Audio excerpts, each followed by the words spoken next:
A poor cleaning lady was dancing with a mop, unaware that the CEO was watching, and he fell head over heels in love. Before we start the story, drop a comment and let us know. Where are you watching from? Enjoy the story. Jessica Miller was spinning the cleaning cloth like it was a cheerleader's pom-pom. Her headphones were playing early 2000s pop, and she was completely caught up in the rhythm. Swaying her hips, stomping her feet, striking dramatic poses with the mop like she was starring in a music video. Her hair was messily tied up. She wore a loose t-shirt and the standard cleaning crew sweatpants. But she moved with the confidence of someone performing in front of an imaginary crowd cheering for more. In the next room, behind a mirrored wall that looked like a regular mirror, Nathan Walker, the company's CEO, was watching. Standing with his tie perfectly in place and a folder of reports open on the desk, Nathan was silent. The meeting with the directors was starting in 5 minutes, but he couldn't take his eyes off the unusual scene happening just a few feet away. A cleaning staff member dancing like the lead performer in a secret corporate concert. "Mr. Walker?" his assistant called out, unsure whether to interrupt. "The board is already online for the video call." "1 minute?" Nathan replied, not taking his eyes off the mirror. Jessica was now doing synchronized steps with the mop like she'd practiced it for years. Then suddenly, she slipped on the bucket, lost her balance, and bumped her shoulder against the mirror, blurting out, "Oh no, shoot!" Nathan held back a laugh.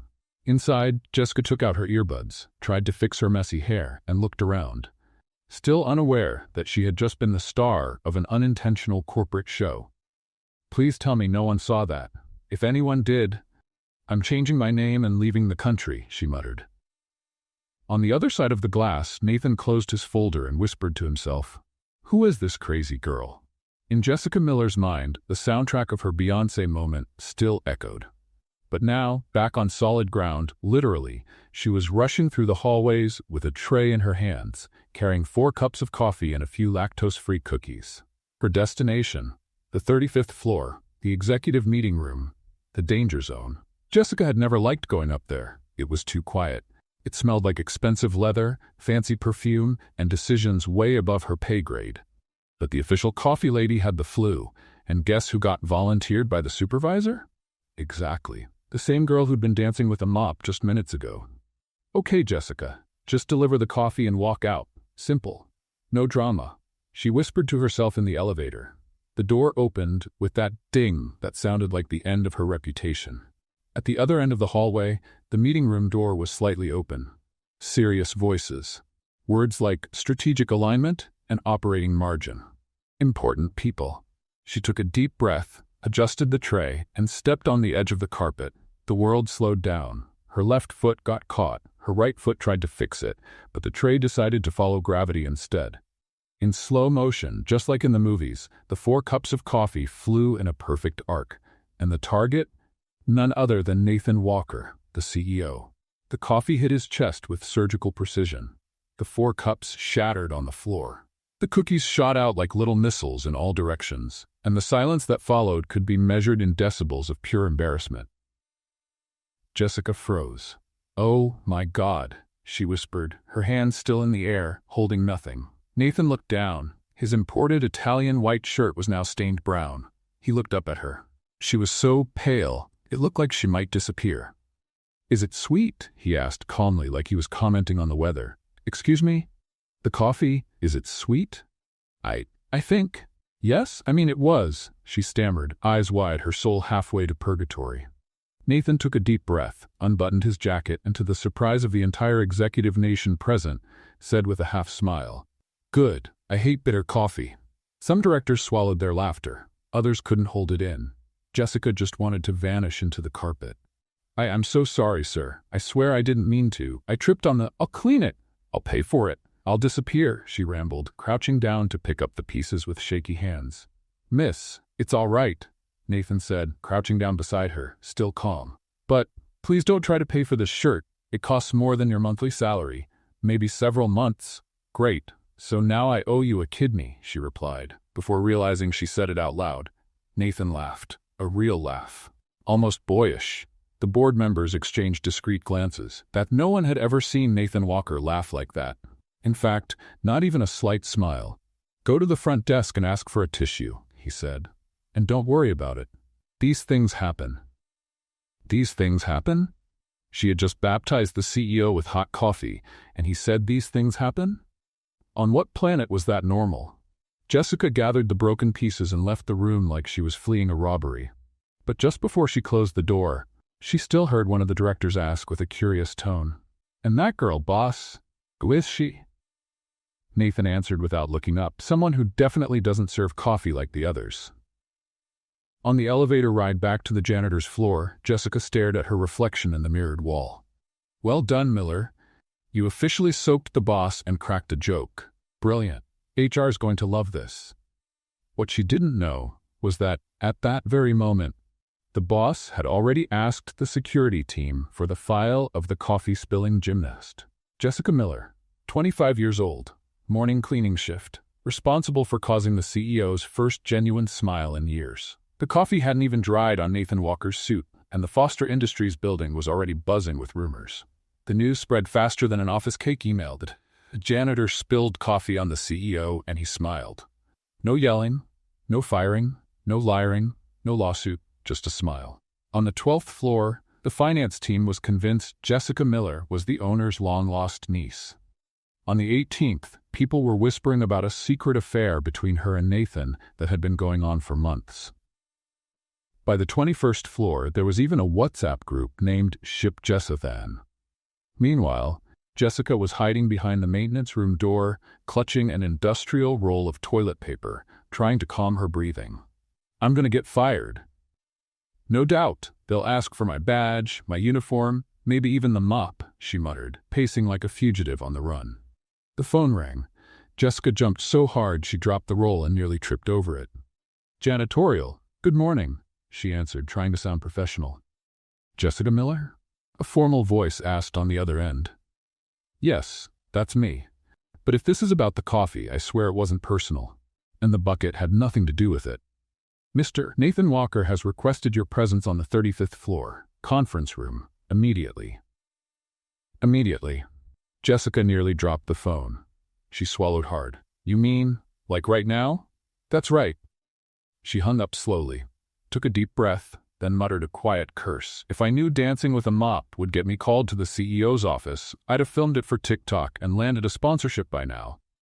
The elevator ride to the 35th floor had never felt so slow. Jessica watched the digital numbers light up, floor by floor, like she was being taken to the gallows. When the doors opened, the place looked exactly as she remembered. Soft carpet, dark wood paneling, art that looked like it came from $1 million auction, and a silence so deep her footsteps felt like a crime. The executive receptionist, a blonde woman with the kind of look that could judge the color of your soul, scanned Jessica from head to toe.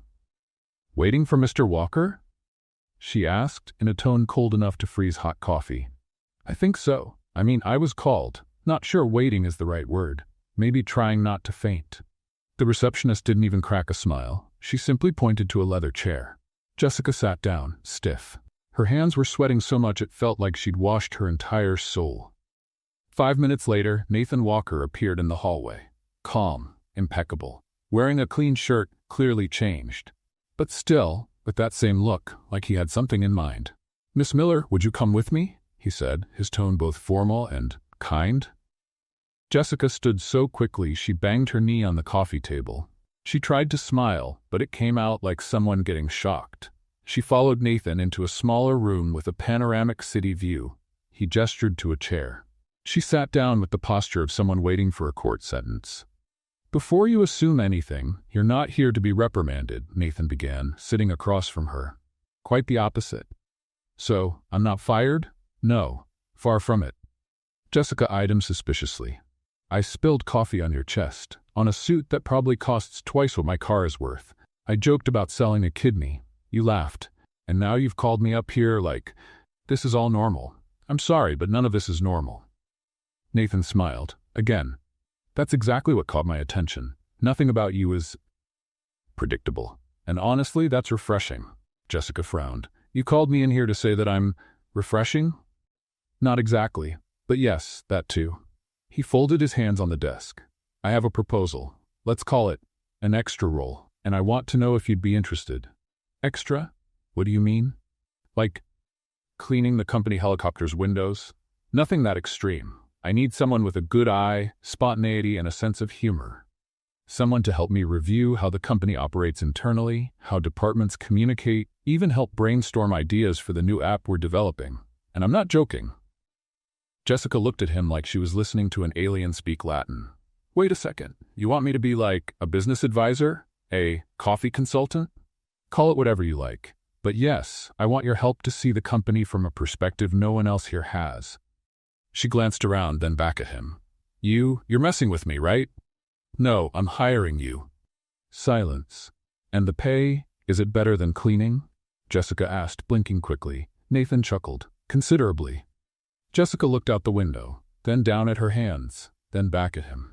Okay, this is a prank, right? There's a hidden camera here somewhere? Nathan simply stood and held out his hand. Welcome to the team. Again, she hesitated, then shook his hand. Just so you know, if I have to wear high heels, I trip even in sneakers, and if we go to any fancy event, I dance like drunk uncle level. I've noticed, he replied with a slight smile. Jessica laughed, nervously, but she laughed. As she left the office, she barely noticed that every pair of eyes on the 35th floor was now on her. But not as the coffee girl anymore. Jessica Miller was now officially the woman who spilled coffee on the boss, and got promoted because of it. The next morning, Jessica Miller arrived at the Foster Industries building feeling a mix of anxiety, curiosity, and pure panic. She wore her usual worn-out jeans and a dress shirt borrowed from a night shift cleaning coworker who swore it brought good luck in interviews. The shirt was a bit tight across the chest and a bit loose in the shoulders, but it still looked more presentable than the cleaning uniform she had on the day she became company gossip as the girl who spilled coffee and got promoted. As she crossed the lobby, she could feel the stares, some curious, some judgmental. But the worst part was overhearing two receptionists whispering, "Is that her? The coffee girl?" "Yeah, that's her. They say the CEO's obsessed with her, and that she's becoming his personal advisor." But she didn't even go to college. Jessica picked up the pace. "Great, I'm famous. Next step, background actor in a corporate soap opera," she muttered. When she got to the elevator, the doors opened to reveal none other than Nathan Walker, dressed in a flawless navy blue suit, holding a cup of coffee, apparently unharmed. "Good morning, Miss Miller," he said casually. "Good morning, boss," she replied, stepping into the elevator with the grace of a goat tripping up the stairs. "You can call me Nathan. I'd rather not risk it. Next thing I know, I'm calling you Nate, Nath, or Babe." "Better keep it professional," she said, only realizing afterward that she'd said it all out loud. Nathan raised an eyebrow. "Then let's stick with boss for now." Jessica covered her face with her hand. "This is going to be a disaster," Nathan laughed. "On the contrary, it's going to be interesting." On the 34th floor, where the executive and strategic projects teams were located, Jessica was led to a small room with a round table, a laptop, and a chair just for her. "This will be your base," Nathan explained, coming in with a folder. "But your role will be a lot more dynamic than just sitting here." Dynamic like delivering the mail? Or like climbing the side of the building with confidential reports? Something in between. Jessica leaned back. "Now that's what I call a mysterious briefing." Nathan placed a flash drive on the table. "This has some internal documents, flowcharts, communications projects, and a report on company culture. I want you to read it all and tell me what you think." "What I think. Exactly.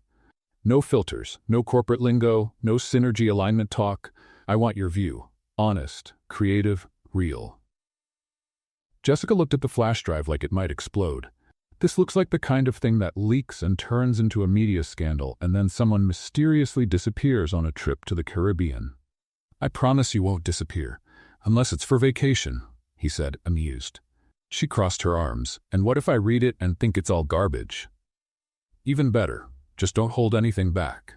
Jessica picked up the flash drive, like she was accepting a challenge on a reality show. "All right, but just so you know, my feedback comes with a heavy dose of brutal honesty and uncontrollable humor. That's exactly why I chose you." Over the next few hours, Jessica dove into the documents. It was a mix of shock, boredom, and the urge to laugh. Some reports were so filled with corporate jargon they felt like they were written by robots. Charts with no labels, sentences like synergistic actions between adjacent sectors of the matrix core structure. And the best part, a presentation with 78 slides, 77 of them were pie charts. Literally, she stood up and walked straight to Nathan's office. Knocked once, opened the door, got 2 minutes. Nathan looked at his watch. I've got 3. Perfect. Here it is. Your internal culture presentation made me hungry. I've never seen that much pizza in one place. And I sit near the cleaning staff's break room. Nathan held back a laugh. Go on. The report about department integration is so confusing it could have been written by a drunk magician. There's an org chart that starts in HR, goes through finance, and ends in landscaping. And the wording, seriously, you guys are addicted to empty terms. Re-engineering, strategic validation, mindset activation. Is this company culture or some kind of witchcraft? Now Nathan was laughing for real. Keep going. And the best part, I found a report that says employee motivation is directly linked to the availability of fresh fruit. But in the cafeteria, all I saw were green bananas and shriveled apples. Nathan was mentally noting every point.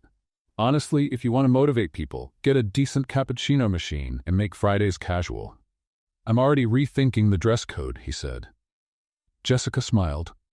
If you allow shorts, I'll make a PowerPoint full of donut charts just to mess with you. Deal. She was about to leave when he said, one more thing. Tomorrow, we're going to the customer service department. I want you to watch how they work, listen to calls, feel the atmosphere, then tell me what's really going on. Got it. Detective Miller on the case. But do I need to dress up? Just be yourself. So I can wear my Scooby-Doo t-shirt? If it helps you be honest, wear the Shrek one. The next day, Jessica spent the morning in customer service, disguised as a new trainee. She listened to everything. Customers yelling, staff smiling through stress, complaints about a broken button in the company's app, and even a lady who called thinking it was a pizza place, which almost made her laugh out loud, for obvious reasons. She wrote everything down in a worn-out little notebook. System crashes during checkout. No one understands the basic plan. Plastic water cups smell like eggs. Employee Bruno says you know in every sentence. At the end of her shift, she went back to Nathan's office. Okay, mission report, people are losing it. Let's break it down. Your app is pretty modern, but crashes more than an old phone at 3% battery. The support team is friendly, but they're at their limit. Some folks are shouting about double billing, others can't update their credit card. And the employees? They're surviving. They joke, they help each other, but they need training. They need clarity. They need, basic respect for the work they do. I got the feeling they're the forgotten ones in the company. Nathan sat silently for a few seconds. Great job, Jessica. Way more useful than any consulting report. She raised an eyebrow. Wow, so, is this official? Am I hired as a high-end spy? Official. And there's still one more thing. What is it? I need you to join next week's board meeting as my guest. Jessica nearly fell out of her chair. A meeting? With those suit guys who look like they were born in a tie? Exactly. I want you to present your observations. Your way. No filter. Mr. Walker, this could be the end of my short but glorious career. Or the start of something much bigger. Jessica thought for a second. Then she stood up, adjusted her t-shirt, yes, the Scooby-Doo one, and said, fine, but only if I can use slides with GIFs. Aloud. And if someone interrupts me, can I respond with memes? As long as they're not cat memes, go ahead. She smiled. You're crazier than you look, and you're smarter than you think. They exchanged a quick look. One of those 2-second glances, but it said a lot. Jessica Miller was no longer just the coffee girl. She was becoming an unpredictable force in the corporate game. And for the first time in a long while, Nathan Walker was genuinely excited to have someone on his side who didn't wear a social mask. Jessica Miller stared at the computer like it was an evil sphinx trying to stop her from entering the boardroom. On the screen, the Foster Industries files were open. Spreadsheets, charts, market studies, and acronyms that sounded like spells from some corporate version of Harry Potter. KPI, ROI, SLA, CPA. To her, all of it meant just one thing. Help. She took a deep breath, kicked off her sneakers, climbed onto the chair, and sat cross-legged, just like she did whenever it was time to have a serious talk with the universe. It was her official position for panic, with a touch of fake meditation. Okay, Jess. You danced in front of the window, spilled coffee on the CEO, became an unofficial consultant, and now you have to present ideas to the company's top executives. No big deal. All that's left is for the government to ask you to rewrite the Constitution, she muttered, staring at the keyboard. She opened a new browser tab. Typed, "How to look smart in a meeting when you don't know anything." The search results didn't help much, but they sparked an idea. Learn, even if the hard way. Over the next few hours, Jessica dove into an intense crash course she named Operation Google Plus Black Coffee. For every strange acronym she found, she typed it into the search bar like she was the most dedicated digital marketing student in history.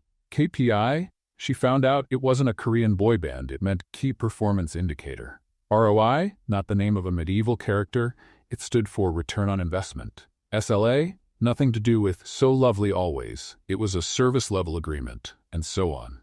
Little by little, with simple articles, explainer videos, and one very suspicious tutorial by a guy called Emprende Louise, Jessica started building a small arsenal of buzzwords and basic understanding. Each new bit of knowledge was celebrated with a quick spin in her chair.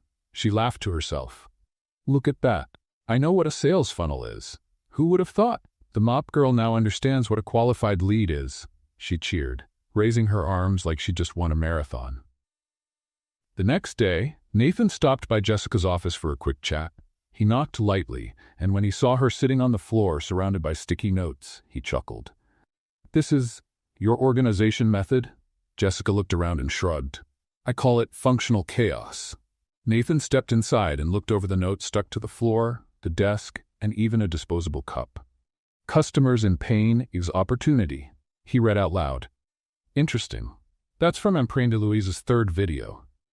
And honestly, it makes sense. If the customer's in pain, you offer the solution. You just can't be the one causing the pain, then it becomes a toxic relationship. Nathan laughed. What else have you learned? That cold leads need warming up. That CAC isn't just a coughing sound. That metrics should be interpreted, not worshipped. And that you really should rename one of the departments. Operational support planning sounds like a rugby team. I'll take that under advisement. And how's your presentation coming along? Jessica turned serious for a moment, then said, "Sorry, I'm not smart, but I have Google, and these days that's pretty close to having an MBA. Nathan leaned against the wall and crossed his arms. "Jess, no one here expects you to be an expert. We just want you to be you." That's exactly what scares me. Being me in front of people who say things like result transversalization without tripping over the words. And that's exactly why you matter in that room. She sighed. "All right, but if I freeze halfway through, you better come up with some classy excuse, like Miss Miller had to step out for an urgent NASA video conference. Deal?" Jessica smiled. "And if I say something completely ridiculous, like mix up benchmarking with bench press? I'll pretend it's a brilliant metaphor, and we'll put it in the minutes." On the day of the meeting, Jessica arrived early. She wore a borrowed blazer that was about 2 sizes too big, a shirt that didn't quite match, and white sneakers. Because, as she put it, if she was going to trip in front of the board, at least she'd do it with style and stability. In the conference room, the most powerful people at Foster Industries were gathered. Folks with double last names, watches worth more than cars, and expressions that mixed boredom with superiority. Jessica sat next to Nathan, her laptop open, her sticky notes somewhat organized, and her breathing in full, "I'm fine. I just look like I'm about to faint" mode. Nathan started the meeting. "Ladies and gentlemen, today we have a different kind of presentation. I invited someone who brings a valuable perspective, outside the traditional mold, but full of authenticity. Jessica, the floor is yours." She swallowed hard, stood up, and began. First slide, a gif of a kitten trying to push a box much bigger than itself. Below it, the caption, "You might not know everything, but you can learn anything." Quiet chuckles. And then Jessica began to speak. "I'm Jessica Miller. I started here in the cleaning staff, and I've learned that people don't always listen to what we say in the hallways, but they do notice when we spill something on the CEO's suit."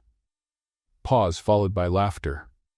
"Since I got invited to this wild thing called a secret task, I've learned a lot, mostly thanks to Google, but also by listening to the people who really keep this company going, the everyday employees. And then she began. She talked about useless reports, about overly complicated words, about the gravel voice support reps, real customer complaints, the never-ending pie charts, and the sad, wrinkled apple in the break room. She showed photos, with permission, pointed out simple solutions, highlighted obvious issues, and ended with a sticky note taped to her screen that read, "If internal communication needs a dictionary, something's not right." There was total silence. And then, real applause. Nathan looked clearly pleased. The directors were surprised, and Jessica, well, she felt like she was floating. After the meeting, one of the directors came over. "Miss Miller, I really liked how you presented everything. Straightforward, fun, honest. Thank you. I practiced 3 times and deleted 2. Nathan appeared behind them, smiling. "Told you she was different, didn't I?" Blushing, Jessica replied, "I'm just a mix of Google, sarcasm, and curiosity. That, and strong coffee." Later that afternoon, back in her makeshift office, Jessica put on her headphones, hit play on her personal victory playlist. She made it, still wearing white sneakers, and started rearranging her sticky notes. Nathan showed up at the door. "Still awake?" "Always.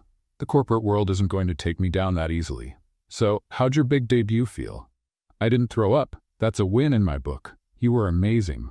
Jessica smiled, then looked at him a second longer than usual. "You know, thanks for letting me just be me, even if I seem totally out of place here." Nathan stepped in a little closer. There was something different in his eyes now. Less CEO. More Nathan. "Jess, you're not out of place." "No? You're exactly what this place needs to change." Jessica looked away, shy but smiling, and in that brief silence, something invisible, but powerful, began to take shape. Between spreadsheets and jokes, reports and gifts, something no KPI in the world could ever measure. Jessica Miller was no longer the coffee girl. Now she was the woman who had the courage to be herself, and made the company's CEO start seeing the world a little differently. And maybe, just maybe, his heart was also entering an emotional restructuring phase. On Thursday morning, Jessica walked into the company in a great mood. It was the kind of day where the sun was shining just right, the break room coffee was miraculously hot, and even the apples looked less shriveled than usual. Everything pointed to a calm work day, until she spotted a group of employees in the lobby, all staring in the same direction with wide eyes and half-open mouths. Curious as ever and naturally drawn to places she probably shouldn't be, Jessica walked over quietly and saw what had everyone's attention. A tall woman, in red heels, a fitted black dress, her hair in a perfect bun, and sunglasses straight out of a spy movie. She walked with the confidence of someone who knew she was being watched, and knew she deserved to be. "Let's have a little fun with the folks who only read the comments. Type McDonald's in the comments. Only those who got this far will get the joke." Now, let's get back to the story. Behind the woman, 2 assistants followed, carrying a folder, a tablet, and a glass bottle of water with lemon slices. The full executive package, warning, high alert style. "Who is that?" Jessica whispered to the receptionist, who looked completely hypnotized. "You don't know. That's Victoria Chase." "Should I?" "She's Nathan Walker's ex-fiancée." Jessica practically choked on her own breath. His what? They were engaged for almost 2 years. She was the director of international expansion here before she took a job in Europe. Rumor was he was going to officially propose in Paris, but she broke it off first. She's a legend. Jessica looked again. Victoria stepped into the elevator like a star making a comeback. The elevator bell rang. Jessica was still frozen in place. "Oh, great. The storyline just introduced a classy ex into my current chapter," she muttered. "Wonderful. What's next? A smarter version of me shows up as my stunt double?" Up on the 35th floor, Nathan was reviewing a performance report from the development team when he heard a soft knock on the door. "Come in," he said, eyes still on the screen. "Still taking your coffee with organic sugar, or do you drink it black now to match your new image?" said a firm, ironic female voice. Nathan looked up. There she was, just like he remembered, as if not a single day had passed since they last saw each other, even though it had been over 2 years. "Victoria," he said, standing up. "Nathan, you still owe me an explanation about Paris, you know?" I thought you didn't want to hear anything else back then. True, but still, it would have been polite of you to tell me what happened after I left. A lot happened. For one, I changed the break room coffee. She laughed, that dry, elegant laugh, like she was always posing for a magazine. And I heard you've been promoting cleaning staff to strategic roles. Interesting. Talented people. It's not every day you find someone challenging the system with post-its and cat gifs. So it's true. The girl from the coffee station is now your... What? Consultant? Personal assistant? Secret new love? Nathan paused for a moment. She's someone who sees the company more clearly than a lot of folks who've been pretending to understand it for years. Oh, Nathan. Still a romantic, just changed your kind of poetry. Victoria took 2 steps closer to the table. I'm here because I'm the new representative from M&T Ventures for the Innovation Fund negotiations. Surprise. Looks like fate wants us side by side again. Business is business. Of course. But it doesn't have to be just business, she said with an enigmatic smile. Meanwhile, Jessica was back in her makeshift office, trying hard to pretend she didn't care. She was supposed to be reviewing the company's new app layout, but her brain just kept replaying Victoria's confident walk, the rumors about her past with Nathan, and the way she spoke like she was always 3 steps ahead of the world. Victoria Chase. Sounds like a soap opera villain or a fancy perfume, she said to herself. The intercom beeped. It was a reminder. Strategic alignment meeting in 15 minutes. And guess who was invited as a special observer? Yep, Jessica Miller. In the conference room, the air felt colder than the AC could explain. Seated around the table were the company's top leaders, with Nathan at the head, and Victoria to his right. Jessica took a seat at the opposite end, trying not to be noticed, but still very much there. Victoria was the first to speak. In my initial review, I see that Foster Industries has been making bold moves, which is admirable. However, when we talk about real innovation, we need solid structures and people with technical experience, professionalism, clarity. Jessica smiled, catching the subtle jab dressed up as a compliment. She raised her hand. May I comment? Nathan looked at her and nodded. Sure. Well, I believe innovation also means listening to those who've never been heard. That professionalism doesn't come in just one form, and that clarity is when anyone in the company understands what's going on. If it takes a dictionary, we've failed. Silence. A quiet tension filled the room. Victoria kept her smile. An unusual point of view. Thank you. Unusual is my middle name. First name's Jessica, in case anyone forgot, she said, still smiling. Nathan held back a laugh. The others glanced at each other. The meeting went on. Victoria presented polished arguments, global case studies, massive graphs. Jessica took notes, and every now and then dropped a sharp, funny, straight-to-the-point comment. A total contrast. One looked like she walked out of an Oxford MBA. The other, like she came from a stand-up show with a PhD in real life. And Nathan? He watched them both, the old and the new, the past and the present. When the meeting ended, Jessica was the first to leave. She needed air. In the break room, she poured coffee into a mug and stared out the window. She thought about how easy it was to feel small when everything around you seemed bigger, more polished, more prepared. Victoria had presence. She had experience. She had history with Nathan. Jessica had a sense of humor and access to Google. Feeling the weight of the room? Nathan asked, walking up behind her. You know your ex-fiancé has the aura of a CEO with magical powers, right? I noticed it again today. Jessica sighed. Just to be clear, I'm not competing with her. If I were, I'd ask to change the rules. Like whoever messes up fewer Disney character names wins. Nathan took a step closer. You don't have to compete with anyone, Jess. Doesn't feel like it. Feels like there's a big before me that still takes up a lot of space. The before is part of my story, but it doesn't define my present. Jessica looked at him. And where exactly is your present? Right here, he said, taking one more step until they were very close. She took a deep breath. Just so you know, I'm not exactly elegant. I talk loud sometimes, I collect internet memes, and honestly, I don't even know how to walk in heels. Perfect. I prefer white sneakers. Jessica smiled. A small smile, but full of possibilities. That Tuesday morning, Jessica Miller woke up with a determined thought. Today is the day I finally become a serious woman. No more jokes, no more memes, no more being the funny coffee girl. Today I'm a corporate woman.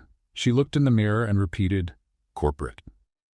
Then she sighed, put on a white shirt that wrinkled just by looking at it, and a pair of dress pants that kept slipping down her waist.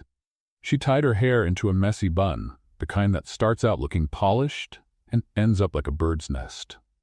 In her backpack was the flash drive with the presentation for the most important meeting of the month, the Foster Industries Innovation Committee, with outside investors, regional directors, and of course Nathan Walker. But what Jessica didn't know, and this would change the course of her entire day, was that she had saved the wrong PowerPoint file to her flash drive because of a file name mix-up. Yes, the wrong one. The one with the charts, the analysis, the bold ideas? No. Without realizing it, she was bringing the file she used as a design mock-up. A test slideshow, filled with rubber duckies. When she arrived at the meeting room, Jessica was the first one there. She plugged the flash drive into the company laptop, loaded up the file titled Practical Solutions for Internal Engagement, and sat beside the table, waiting for the others. The room began to fill up. First the directors, then the investors. Finally, Nathan. He walked in, as polished as ever, and gave her a small nod, discreet but familiar. Jessica nodded back with what she hoped was a professional smile, but probably looked more like a facial twitch. Once everyone was seated, the lights dimmed, the projector came on, and Jessica stood up with the posture of someone about to lead a corporate revolution. Good morning, everyone. Today, I'd like to present a different perspective on internal engagement. One that comes from the field, from real listening, and that starts with simplicity. She clicked to the first slide. A blue background appeared with a rubber duck in the center. The caption read, "The importance of swimming together." Silence. Jessica blinked. She clicked to the second slide. "When a duck swims alone, it gets lost." Image, a row of toy ducks in a child's bathtub. More silence. Nathan pressed his lips together, clearly trying to figure out what was going on. Jessica, heart racing, clicked again. Engagement is like warm water. You can't see it, but everyone feels it. Ducks floating in a bathtub. Eyes were shifting around the room. Jessica froze. She clicked the last slide out of instinct. Together, we are a lake of potential. 3 ducks side by side wearing sunglasses. She slowly pulled her hand away from the mouse, like she had just set off a bomb. "This, clearly, is not the right file," she said, voice shaky. A few soft chuckles started. She looked at Nathan, panicking. He kept a straight face for 3 seconds. Then he broke the silence. "Well, at least the ducks are well organized." The room laughed, and the tense mood completely shifted. Jessica took advantage of the moment. "Okay, since we've started in a rather unexpected way, let me tell you what was supposed to be on that flash drive. Besides my dignity, which just went down the drain." The laughter got louder. Jessica took a deep breath and, without the PowerPoint, started to speak from the heart. "I had prepared a presentation full of data and charts, but maybe this is better. Because real engagement isn't in the graphs. It's in the hallway conversations. It's in the frontline employees who deal with frustrated customers every day.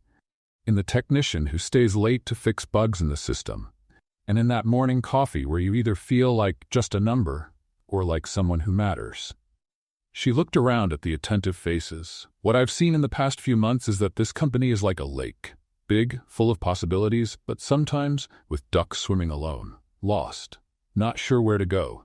So maybe the duck metaphor isn't that bad after all." Silence, and then applause. Real applause. Once again, Jessica looked at Nathan. He was watching her with a mix of admiration and pride. After the meeting, Jessica headed straight to the break room and hid behind the coffee machine. "Ducks? Ducks, Jess? All you had to do was check the file name," she muttered, punching the coffee button like it was to blame.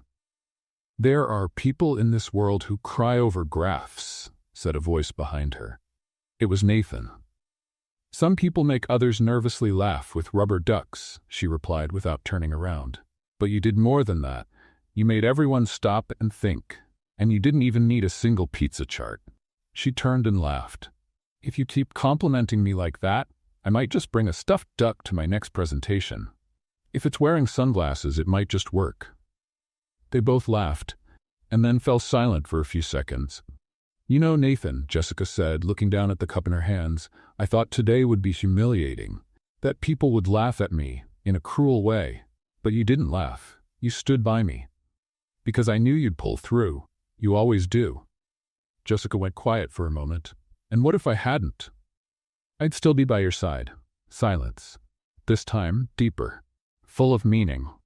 She took a step closer. You're starting to seem dangerous. At this rate, I might actually fall for you. Nathan didn't answer right away. He just looked at her face. And then, in the softest voice he'd used so far, he said, "And who said that would be a problem?" Jessica had no words, but inside, she knew. Right there, in the company break room, next to the coffee machine and surrounded by metaphorical ducks, something shifted. The following week, the duck presentation became a company legend. Some employees made stickers that said, "Swim together," and stuck them on office doors. Others left real rubber ducks on Jessica's desk. One of the directors sent an email, "Congratulations on your courage. You turned a technical disaster into a message we'll never forget." Jessica replied, "It was accidental, but I'll take the credit." And Nathan? Well, he started showing up in her office more often, sometimes to talk about ideas, other times just to hear her speak. On Thursday, right at 12 p.m., Jessica was reorganizing her sticky notes when a notification popped up on her phone. It was a simple message. "Lunch with me today? 12:30. Vertex Restaurant, N." She stared at the screen for 3 seconds, then looked at her reflection in the window. She was wearing a light blue blouse, her hair half tied up, and a pair of white sneakers that had clearly seen better days. She picked up the phone again, typed "Sure I can," deleted the emoji, retyped just "Sure I can," and hit send. At 12:28, she made her way down the building with a knot in her stomach. The restaurant was on the top floor with glass walls and a panoramic view of the city. It was fancy. Cloth napkins, waiters who spoke softly. She felt out of place the moment she walked in.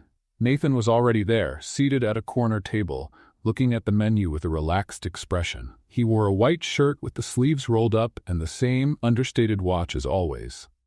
When he saw Jessica, he stood up, pulled out her chair, and said, "I'm glad you came." The waiter came over. Nathan ordered a red berry juice. Jessica, unsure of what to pick, ordered the same. There were a few seconds of silence. Then she pulled her reading glasses from her bag and said, "I don't even know what half these menu items are. There's something here called filet mignon with wine reduction and herb crust. Is that just meat with sauce, or is it going to sing to me too?" Nathan laughed. "It's meat with sauce. I'll order 2. "Do you trust me?" "Only if it comes with rice." "I promise it does." He closed the menu and handed it to the waiter. Jessica adjusted the napkin in her lap and looked around. Most of the customers were in suits or formal dresses. The tables were quiet, filled with murmurs. "Everyone's so elegant," she said. "You are too." She raised an eyebrow. "I'm wearing the same shirt my neighbor uses to walk her dog." Nathan smiled. "Even so, you stand out." Jessica stirred her juice, trying not to blush. The waiter brought the starter, a basket of bread and tiny jars of spreads. Jessica took the smallest piece and added a modest amount of pâté, trying to look refined, but ended up dropping half of it on the tablecloth. Nathan pretended not to notice. She pretended everything was under control. "So," she asked, "are you going to tell me the reason for this lunch?" "I need you to join a meeting with the IT team next week. They're working on redesigning the app, and your hands-on perspective could really help.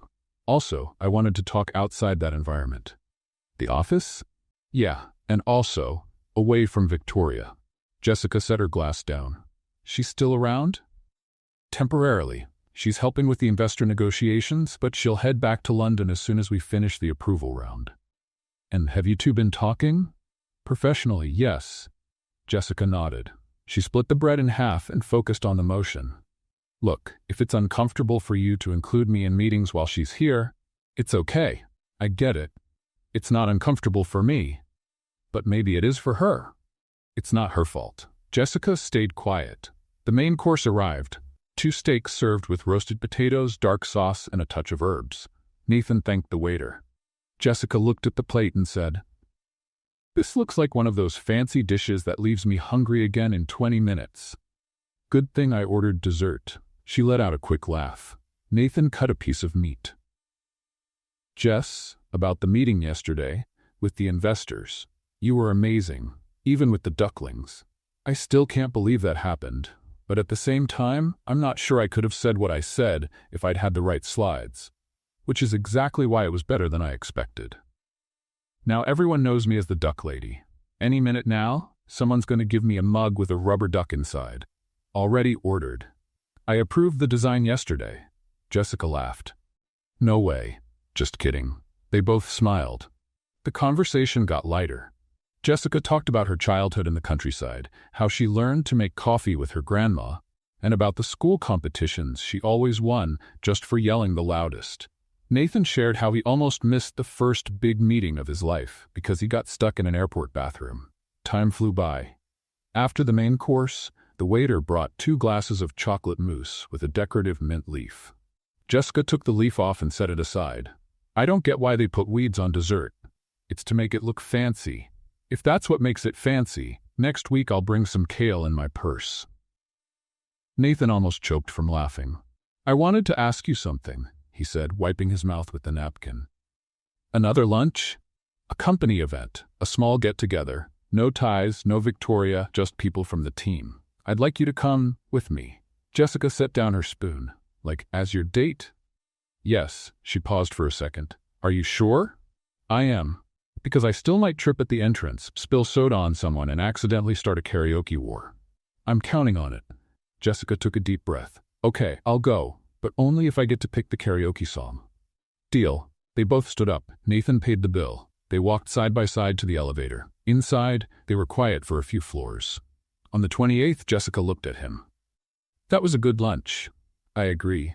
And different. I agree with that too. The door opened. They stepped out together, and for the first time, Nathan put his hand on her shoulder before heading to his office. Jessica stood in the hallway for a few seconds, looking at the spot where he disappeared. Then she took a deep breath, turned on her heels, and headed back to her office. It was Tuesday, but it felt like a Friday. The afternoon after lunch, Nathan was in his office reviewing the development schedule when the door opened without warning. Do you have a minute? A firm voice asked. Nathan looked up. It was Ethan Walker, his older brother and the chief financial officer of Foster Industries. Dark gray suit, burgundy tie, and the usual look of someone about to audit your soul. Of course, Nathan said, putting away the papers and motioning for him to sit. Ethan didn't sit. Can we talk as brothers? Nathan crossed his arms, keeping a neutral tone. Always. Good. Then answer me honestly. Are you involved with that girl? Nathan took 2 seconds before answering. If by involved, you mean I see her as a smart professional, someone valuable to the company, and someone I enjoy talking to, then yes. Ethan scoffed. Nathan, you're the CEO. A few months ago she was on the cleaning staff. People are talking. Some board members are concerned. Concerned about what exactly? That someone got promoted because she has better ideas than a bunch of guys in suits? Concerned that you might be mixing personal and professional matters. It's happened before. Nathan looked at him. Victoria and I were engaged. I never gave her special treatment in the company. And Jessica is different. Different how? She's not after a title or status. She has vision, clarity, and the courage to say what no one else does. That should be something we're proud of, not something to hide. Ethan walked around the office, glancing out the window. You know I'm the first to support innovation, but the board doesn't see it that way. If you keep going down this path, you'll have to deal with the consequences. And I'm not just talking about office gossip. Nathan was silent for a moment. Thanks for the warning, but my decision stands. Ethan stopped at the door. All I'm saying is, be careful. Foster Industries carries our name, and right now, it's on your shoulders. He left. The door closed. Nathan looked at his reflection in the glass. His shoulders really did seem heavier. On the makeshift office on the 34th floor, Jessica was reviewing for the 3rd time the internal improvement suggestion forms she had created herself. She had already received over 100 responses, and many of them were ridiculous. One employee suggested ball pits to relieve stress, another, a fridge just for desserts. But in the middle of all the exaggerations, there were some good ideas. She barely noticed when Nathan walked in. Can I interrupt? Jessica looked up. He seemed more serious than usual. Of course. Did something happen? Nathan sat down in the chair beside her, without his usual lightness. Ethan came to see me. The board is questioning your presence in strategic meetings. Plus, they're raising concerns about impartiality. Jessica pressed her lips together. So it's official. I'm this week's office gossip. It's more than that. Ethan warned me that if I keep involving you in high-level decisions, I might face direct pressure from the board, including temporary replacement. Jessica leaned back in her chair, arms crossed. And you? What are you going to do? I'm not sidelining you. She stayed quiet. Nathan, I don't want to be the reason for an internal crisis. And I don't want to be the kind of leader who gives in to fear. Jessica looked at him, not as a CEO, but as a man, and understood the weight he was carrying. Then let's do it the right way. No favoritism, no improvising. Let me present the project results in the most formal way possible, with data, with structure. If after that they still say I'm just the woman you like, then they're lying to themselves. Nathan nodded, visibly relieved. All right, but I want to prepare you for something. Victoria will be one of the evaluators. Good, even better. Really? She'll be hoping I mess up, and when I don't, she'll have to swallow her pride with hot sauce. Nathan smiled. For the first time that afternoon, the following days were intense. Jessica spent hours reviewing charts, validating data with different departments, organizing everything into a new PowerPoint. This time, no ducks. She created a 3-step implementation plan with real goals, impact forecasts, and even a backup strategy. She asked for help from colleagues, from department heads she had interviewed, and even the front desk staff. The night before the presentation, she barely slept, ate poorly, but arrived at the office early. In the elevator, she passed Ethan. He gave her a polite nod. She answered with a steady smile. The meeting room was already set up. Nathan sat toward the back with the directors. Victoria was in the center, with a tablet and an unreadable expression. Across the table, the board representatives.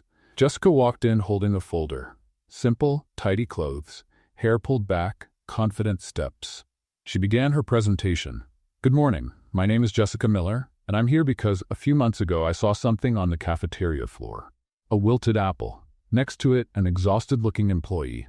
And that made me think, how many good ideas are we losing because no one listens to the people who don't wear ties? The slides followed.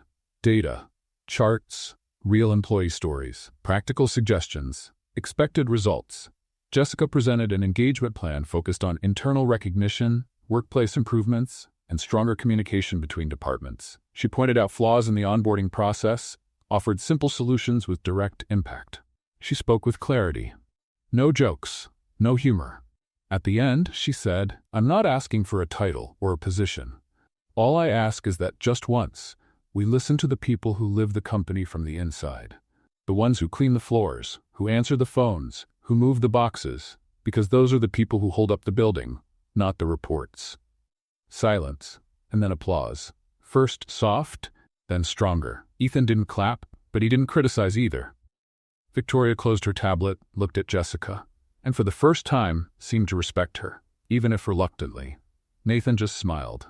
After the presentation, Jessica returned to her office. She was exhausted, but at peace.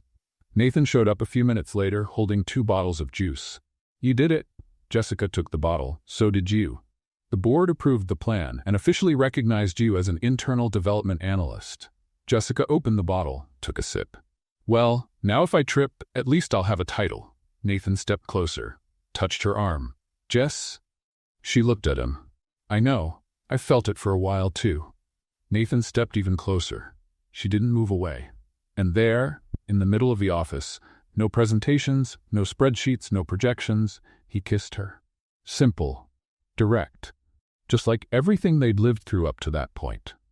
Foster Industries hosted a gala every year to celebrate the company's achievements, recognize top performers, and of course attract attention from the press and investors.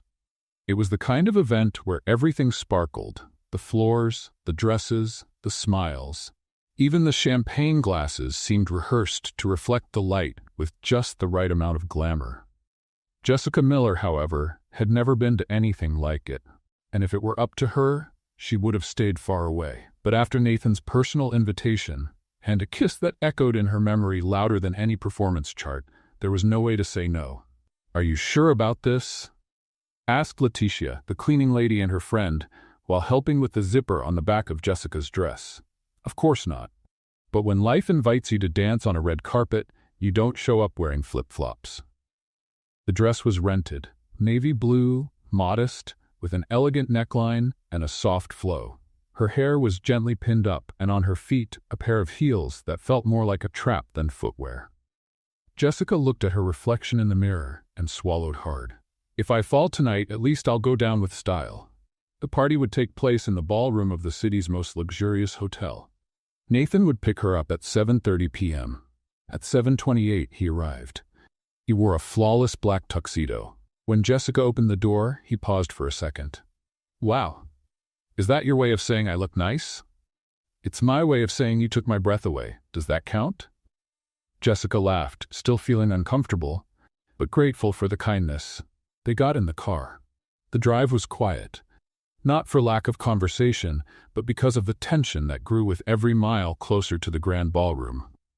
When they arrived, they were greeted by camera flashes and polite greetings. Several executives approached Nathan with well-rehearsed smiles. Many looked at Jessica with curiosity, others with a touch of subtle judgment. She felt every one of those glances like tiny stings on her skin. "Ready?" Nathan asked, offering his arm, like someone about to skydive without checking the parachute. They walked in together. The ballroom was decorated in white and gold arrangements. Soft music played in the background. Waiters moved around with trays, and there was a large appetizer table in the center. Jessica tried to relax, but the pressure was clear. Every few minutes someone would approach Nathan and completely ignore her. When they did refer to her, it was as the guest, or your assistant. After nearly 40 minutes of hearing names, titles, and market talk, Jessica quietly stepped over to the bar. "Would you like something to drink, ma'am?" the bartender asked. "Do you have a juice that hides the urge to run away? Orange with mint? That'll do." She sipped it slowly, watching Nathan interact with the executives. Every now and then he'd look for her and smile. But something felt off. A presence that lingered. Victoria Chase. She appeared beside him in a red dress that hugged her figure, holding a champagne glass and smiling like someone who always owns the room. Jessica saw it from a distance. Victoria placed her hand on Nathan's arm while speaking, and he didn't pull away. There was no romantic gesture, no intimacy. But for Jessica, it was enough. A few minutes later, she quietly stepped out through a side door and found herself in the hotel's garden. Small lights twinkled among the trees, with stone benches lining the path. The fresh air hit her face like a relief. She sat on one of the benches and took off her shoes, took a deep breath. "Knew I shouldn't have come," she said to herself. She heard footsteps. Nathan appeared, hands in his pockets and his tie slightly loosened. "You disappeared. I'm out here trying to get blood flow back to my legs. These heels are institutional torture. I thought maybe you were upset." Jessica looked at him. "I'm not upset. Nathan, just out of place. This isn't for me. I don't know how to walk or talk like these people, and worse, they don't want to understand me either." Nathan sat down beside her. "Well, I do, but you're part of this world. And still, I'm here with you." Jessica went quiet. "You saw Victoria with you, didn't you?" "Yes, I did. She looks like she belongs in that setting, and I look like a mistake." "Jess, you changed this company. You're no mistake. And still, there are people who expect you to be with someone like her. Not me." Nathan looked out at the garden. "For a long time, I did exactly what people expected from me. The company, the investors, my brother, the perfect image. But for the first time, I don't want to follow the plan. I want what's real, what's simple, and what actually makes me smile." Jessica crossed her arms. "Then why does it still feel like you're torn between both worlds?" "Because I'm still learning how to leave one of them behind." She nodded. "It's time to make a choice, Nathan. Not between me and her, but between being who others expect you to be or being who you truly are." Silence. He picked up her shoes from the floor. "Come with me." "Where to?" "Just come." They walked out through the side gate of the hotel and strolled down the sidewalk. Nathan loosened his tie. Jessica laughed, barefoot, holding her heels in her hand. They stopped in front of a small, well-lit diner. "Want a burger?" "More than anything." They sat at a table in the back. The waiter brought 2 sandwiches, sodas, and fries. Jessica took off her hair clip. "Now this is a real gala dinner. I had to get you out of there." "So did I." And please, never let me wear heels again. I promise. Nathan took her hand. Jess, I don't want to hesitate anymore, or pretend. I want this right here. I want a life that makes sense, even if it's not perfect from every angle. She squeezed his fingers. And all I want to know is, are we getting dessert? Strawberry milkshake? With 2 straws, he raised his hand and placed the order. In the corner of the diner, while soft, old music played in the background, the two shared a milkshake and laughed at everything that night had turned out to be. Far from the spotlight, the pressure and appearances, they found something no fancy event could ever offer. The next morning, after the gala, the offices of Foster Industries were as quiet as a calm morning after a storm. No gossip was going around yet, no updates in the company chats. It was as if everyone was waiting for something. Jessica arrived early, as usual, and went straight to her office. Let's have a little fun with those who only read the comments. Type milkshake down there. Only those who've read this far will get it. Now, back to the story. Her hair was tied up in a messy bun. She wore a light blue cotton shirt and her signature white sneakers. She opened her laptop and checked her agenda for the day. 3 meetings, 2 report reviews, and a quick presentation to HR about the new team integration project. While finishing her review, a phone notification came in, a meeting scheduled. Nathan, subject, personal, room 35B, time 9:30 a.m. She looked at the clock. 15 minutes to go. She stood up, took a deep breath, and walked toward the meeting room. Along the way, a few employees greeted her with discreet nods. Most of them already saw her with respect, or at least curiosity. She was no longer the coffee girl. She was Jessica Miller, internal analyst with a voice that mattered. When she got to room 35B, Nathan was standing by the window. His sleeves were rolled up, like he always did when trying to look relaxed, though his posture showed tension. She stepped in and closed the door. "Good morning," she said. "Good morning," he replied, turning slowly. Jessica came closer. "You set this meeting as personal, and since we're not in a gala mood anymore, I'm guessing it's serious." Nathan pointed to the chair. She sat down. He walked over to the table and placed 2 envelopes on it. "The board met last night after the event. And they gave me an ultimatum." Jessica remained quiet. "They said I either step down temporarily from executive leadership until the end of the fiscal year to protect the company's image, or I keep my position, as long as I immediately cut all informal ties with you." Jessica looked at the envelopes. One, she realized, was the temporary leave form. The other, likely a formal letter from legal requesting the break. So now it's officially her or the company. Nathan nodded. "And you?" He sighed. "I don't want to see your name in the press as part of a scandal, and I don't want to walk away entirely, but I can't just ignore all this like nothing's happening either." Jessica leaned back in her chair. "The decision is yours, Nathan, yours alone. But let me tell you something. I never wanted your job, your company, or your media spotlight. I just wanted to be myself, with you by my side, and with a little respect for what I bring to the table." "I know that. So the question is, are you willing to go against your own name to stand up for something that might not seem impressive in the world's eyes?" Nathan walked toward her, sat down in the chair across from her. "When I was a kid, my father used to say the name Walker had to stand for strength and tradition. And I believed that for a long time. But now, I think maybe that name can mean something else." "Like what?" "Courage to change, and freedom to choose." Jessica looked at his face for a few seconds. "So what are you going to do?"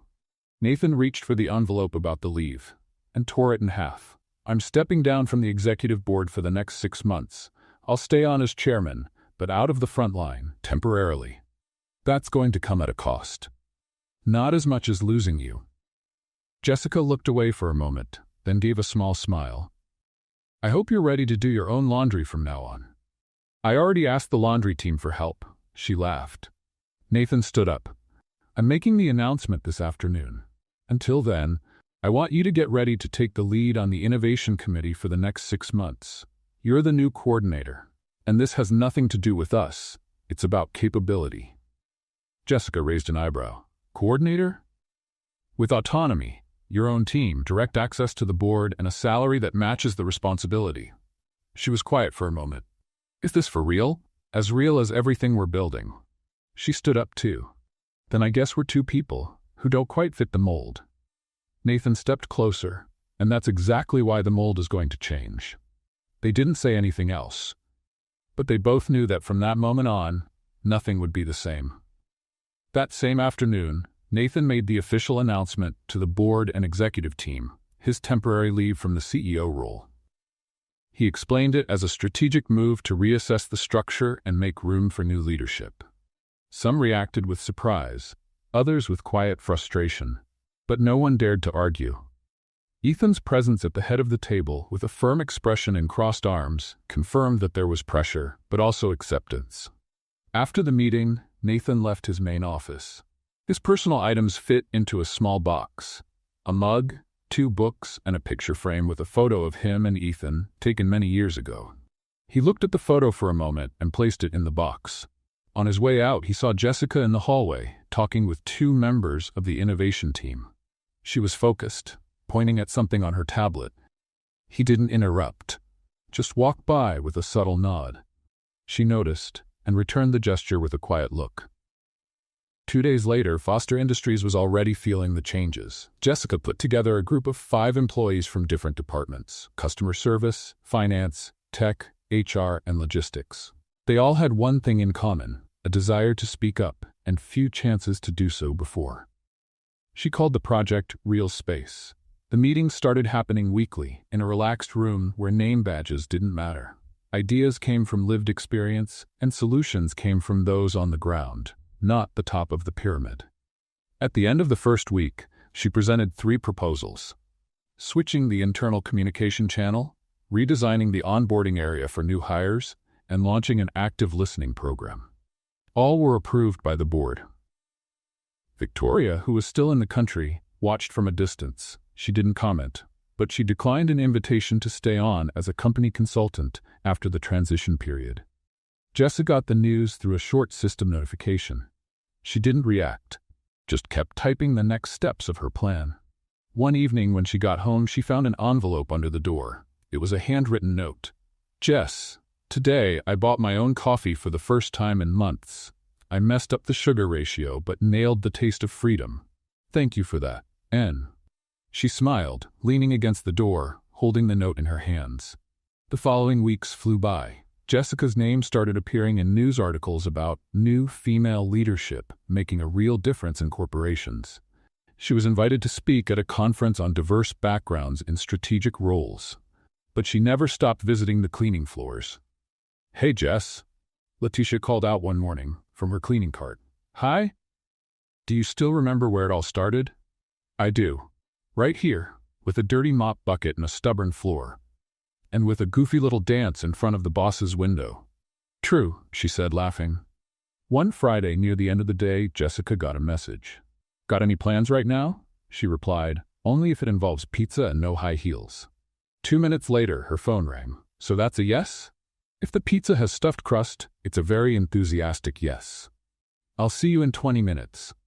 Nathan picked her up wearing a gray hoodie, sneakers, and 2 milkshakes in the car's cup holders. Jessica got in, laughing. "Is this a shameless attempt to recreate the gala escape night?" "It's an attempt to make that our new normal." "I'm in." He drove quietly for a while, then said, "I have an idea. Go ahead." "What if we go a little further, like officially?" Jessica raised her eyebrows. "You mean dating? Like building something bigger, with time, no rush, but with purpose?" She looked at him, then at the milkshake. "I'm in." Saturday morning came gray, with a sky full of clouds and a light mist covering the tallest buildings like a lazy blanket. Jessica Miller woke up early, not because she had to, but out of habit. She made a strong cup of coffee, put on her Saturday playlist, a mix of jazz and movie soundtracks from films she never finished watching, and started sorting through the piles of mail and papers that had been building up for weeks. While cleaning, she found an old planner. Red cover, yellowed pages, and filled with random notes, shopping lists, reminders of dates she forgot anyway, lines she thought of using in some motivational speech. And among them, one read, "The day you're noticed for being exactly who you are will be the most important day of your life." She smiled. At the time, she'd written it off as just another self-help quote. But now, it felt almost like a prophecy fulfilled. While setting aside some clothes for donation, she got a message from Nathan. "Today's my day off, but I have a special mission for you. Can I swing by in 30 minutes? Jessica looked at her hair, tied up with a makeshift clip, her old sweatshirt, and colorful socks. "If it's a secret mission, I'll need more time to get ready." "No need. The mission requires you just the way you are." 30 minutes later, Nathan arrived. He was dressed casually, black t-shirt and dark jeans. In the back seat of the car, a backpack. On his face, a quiet smile. "Ready for the mission?" "If it involves heights, ants, or public speaking, I'm going back to bed." "None of that. It's much simpler." "Simple? With you? I doubt it." "Trust me." Jessica got in the car. He turned on the radio and they drove through the quiet city streets. Traffic was light. The stoplights seemed perfectly timed. Jessica looked out the window without asking questions. "So where are we going?" "To the place where everything started to make sense for me." About 20 minutes later, the car stopped in front of a simple residential building with a well-kept garden and a glassed-in front desk. Nathan got out, grabbed the backpack, and motioned for her to follow. "You lived here?" "For a while, yes." "Before becoming CEO?" "During college. It's where I started to realize the world isn't built on advice, but on choices. And that the most important names aren't always in the contracts, but in the people who are there when everything's falling apart." They went up to the 5th floor. Apartment 503 still had a crooked number. Nathan opened the door with an old key. Inside, the place was simple. Worn wooden floors, light-colored walls, a small shelf with a few books, and a beat-up armchair by the window. It was cozy, with the scent of old memories. Jessica stepped in slowly. "Why are we here?" Nathan pointed to the window. "It was sitting in that chair, looking out this very window, that I decided I'd lead something meaningful one day. But now, looking at this place again, I realize everything that matters is already here. And it has nothing to do with buildings or companies." She looked at him, trying to figure out what was coming next. Nathan came closer, opened the backpack, and pulled out a small, plain wooden box. "Jess?" She held her breath. He opened the box. It wasn't a ring. It was a note. She picked it up and read aloud. "Will you build a life with me in the truest way possible, even if it includes mistakes, stumbles, orange juice, and rubber duckies?" She looked at him. Nathan opened his other hand. This time, there was a ring. "I don't want a rush or a big ceremony. I just want to know if you'll be my partner, every day. Wake up with me, laugh with me, argue when we need to, but never doubt that I want to be with you." Jessica stayed quiet for a moment, then said, "Was that a marriage proposal?" "I'd call it a proposal for forever, but marriage works too," she smiled. "I'll say yes, but only if you promise not to let the laundry pile up for 3 weeks again." "Deal. And if you let me pick the wedding music, as long as it's not something totally inappropriate." "We'll see." Nathan placed the ring on her finger. It was delicate silver, with a small light blue detail, the color of the shirt she wore the day he saw her dancing with a cleaning cloth. They hugged. There was no music, no witnesses, but it was the beginning of something real.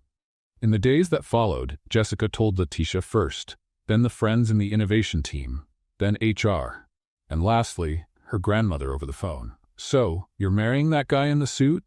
"That's the one. Does he know you snore?" "Not yet, but he'll find out soon enough." "All right then, if he sticks around after this, it's the real thing." The wedding was set for 2 months later. It would be simple. Outdoors, no neckties required, pizza at the buffet, and milkshakes for dessert. And of course a box of rubber duckies scattered around the decorations, one for each guest. Nathan chose a light gray suit. Jessica would wear a dress she designed herself, with help from a neighborhood seamstress. No heels, white sneakers, and a flower in her hair. The invitation read, "You are invited to the most unexpected, light-hearted, and genuine wedding Foster Industries has ever seen, where it all started with a spilled coffee and ends with 2 people saying yes. Nathan and Jessica." The sun began to rise slowly behind orange-tinted clouds as if the sky was getting ready not to miss the best moment of the day. It was Saturday, wedding day. In the spacious backyard of a country house 40 minutes from the city, a decorating team was putting the final touches in place. Light wooden chairs arranged in a semicircle, small pots with wildflowers on the ground, and a table with simple arrangements of lavender, jasmine, and sunflowers, all chosen by Jessica, who said, "Pretty flowers are the ones that look like the countryside and smell like a hug." Next to the dessert table, a wooden box with dozens of rubber duckies waited for the guests. Above it, a cardboard sign read, "Grab a duck. Today, everyone swims together." Jessica was in a makeshift room on the property, wearing a light white dress with wide straps and a blue ribbon tied around her waist.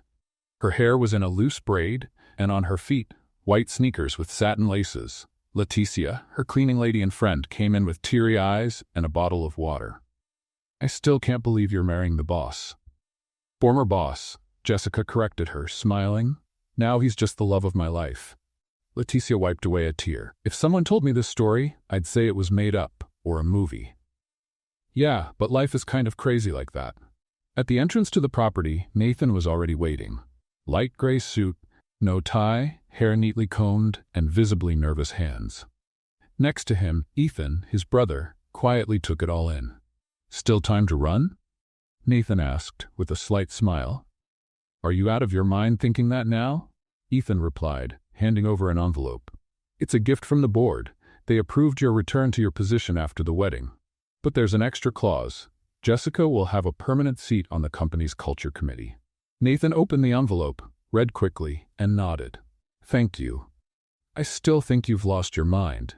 But Ethan looked around at the decorations, the ducks, and the smiling guests settling in.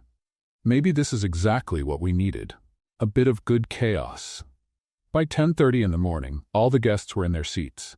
Family, co-workers, childhood friends. Nathan looked at her as if time had stopped. When she stopped in front of him, a respectful silence fell over the space. The officiant, a college friend of Jessica's who also happened to be a stand-up comedian, took a deep breath. "Ladies and gentlemen, we are gathered here today not to celebrate a fairy tale, but an unlikely path. One that started by accident, fueled by coffee, mistakes, honesty, and most of all, love." Jessica looked at Nathan. "When you first showed up in the hallway, all buttoned up and cautious, I thought, this guy will never notice I exist. And I was right. You only remembered me because I spilled coffee on you. But now I understand that some encounters aren't beautiful, they're inevitable. And they're right." Nathan took her hand. "Jess, you turned my world upside down. You made me question everything, and you taught me how to truly live. You are chaos and peace at the same time. And it's with you that I want to live every version of myself from now until the end of my days."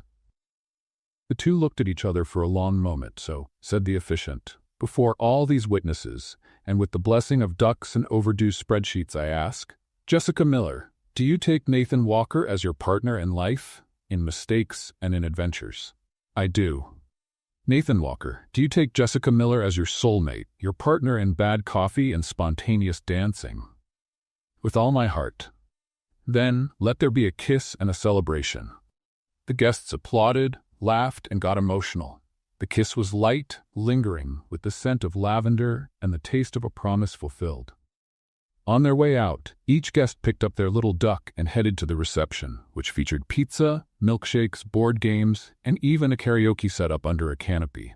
Jessica took the mic and sang "Ain't No Mountain High Enough," off-key on purpose and with a joy no rehearsal in the world could prepare for. Nathan recorded the whole thing and posted it with the caption, "CEO marries the most genuine woman he's ever met, and she sings like the world can't hear a thing. But now everything makes sense." Later that evening, as the sun went down, the two of them sat alone on a wooden bench in the back of the property. Strings of lights hung between the trees. The breeze was soft, and the day was gently saying goodbye. Jessica rested her head on his shoulder. "We did it." Nathan held her hand. "And this is just the beginning." She smiled. "Then promise me we'll live like every day is a chapter worth telling." "I promise." "With mistakes, with all of them, and with love, always." They embraced as the sky slowly faded into night. What did you think of Nathan and Jessica's story? Leave your thoughts in the comments. On a scale from 0 to 10, what score would you give this story? Subscribe to the channel and hit the bell icon so you don't miss any of our stories. And go ahead and click here on the final screen to enjoy more heartwarming stories.